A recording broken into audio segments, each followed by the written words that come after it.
बिस्मिल्लाहिर्रहमानिर्रहीम। शहरयार आफरीदी ख़बरों में रहने का गुर जानते हैं। यहाँ पर सादा, सावगो और मासूम हैं। जब तक वज़ीर के ओहदे पर बरजवान रहे, कुछ न कुछ ऐसा करते रहे कि मौज़ूए गुफ्तगू बन जाते, फिर शायद अपनी ज़बान या अमाल के हाथों कैद हो गए। फिर वही हुआ जो हमेशा से होता चला आ रहा है, यानी बेगुनाह करार पाए और सियासत की पुरखार वादियों में फिर से चलना शुरू हो गए। कल एक टीवी शो में ऐसा सच बोला कि इसके बाद इमरान खान को कुछ भी बोलने के काबिल ही नहीं छोड़ा। फरमाते हैं कि हम DGISI, chief of army staff या फ़ौज से मुज़ाकरात करेंगे, और इमरान खान तो शुरू दिन से ही इन लोगों से मुज़ाकरात चाहते थे। टीवी शो में शहरयार अफरीदी की बात सुनकर हंसी की बजाय होंठों पर सिर्फ एक मुस्कुराहट आई। शायद इनकी मासूमियत पर या ऐसे शदीद सच पर। जब से पाकिस्तान बना है, फ़ौज एक ताकतवर सतून के तौर पर अपनी अहमियत बरकरार रखे हुए है।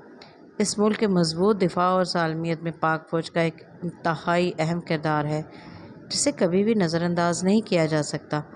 पाकिस्तानी सियासतदान हमेशा पाक फ़ौज पर मदाखलत का इल्ज़ाम आयद करते हैं, मगर हकीकत तो ये है कि ये मदाखलत इन्हें सिर्फ़ अपने लिए ही बुरी लगती है।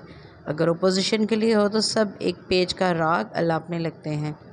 ये बात मुझ जैसी आम आवाम भी अब समझ चुकी है कि सियासत सिर्फ मफादात का खेल है। जो हुक्मरान बन जाए तो इसके लिए सब जायज़, और जिसके सर पर इक़्तिदार का हुम्मा ना बैठे वो मज़लूम और इनकलाबी बन जाता है। शहरयार अफरीदी ने कोई नई बात नहीं की। अगर 9 मई जैसा दिलखराज सानहा ना हुआ होता तो शायद अब तक मुल्क के वसी तर मफाद में इमरान खान यूरोप के किसी समंदर में स्विमिंग कर रहे होते।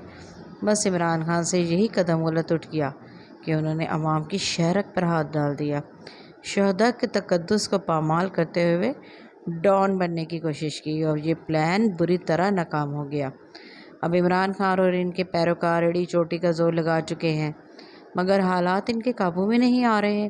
सो उन्होंने पैरों में लौटने की नई पॉलिसी अपनाई है। ये पॉलिसी नई नहीं, मगर अपनाई अब गई है। ये बयानिया नाकाम होता है या कामयाब, ये तो गुज़रता वक्त ही बताएगा। मगर मैं सोचती हूँ कि डीज़ल इंसान बन गया, औरतों की तरह चादर ओढ़ने वाला मर्द इनकलाबी बन गया, और अब जंगल का बादशाह, नेक दिल आदिल बादशाह, डर्टी हैरी, प्यारा हैरी कब बनेगा? फिर मरीम नवाज़ शरीफ बहन बन जाएगी, नवाज़ शरीफ दोस्त बन जाएंगे, मीर जाफ़र मुहब्बुल वतन कहलाएंगे। मुल्क तरक्की करे न करे, अवाम की हालत ज़ात बेहतर हो न हो, सोशल मीडिया सेल को ज़रूर सुकून आ जाएगा। आम आवाम को तो अब इशराफी और साहिब इक़्तिदार पर तरस आना शुरू हो गया है। वक्त और हालात बदल चुके हैं, मगर सियासतदानों की सोच और अंदाज वही पुराने हैं। सुना था सियासतदान अपनी इज़्ज़त के बारे में हसास होते हैं। पता नहीं वो हसासियत और शर्म कहाँ गई, कैसी अल्लाह ताला की गिरफ्त में है। खुद ही अपनी इज़्ज़त को अपने हाथों से तार तार करते हैं, फिर जब कह के लगाते हैं तो इन पर तरस आता है। अल्लाह ताला हमारे मुल्क को अपनी अमान में रखे, आमीन।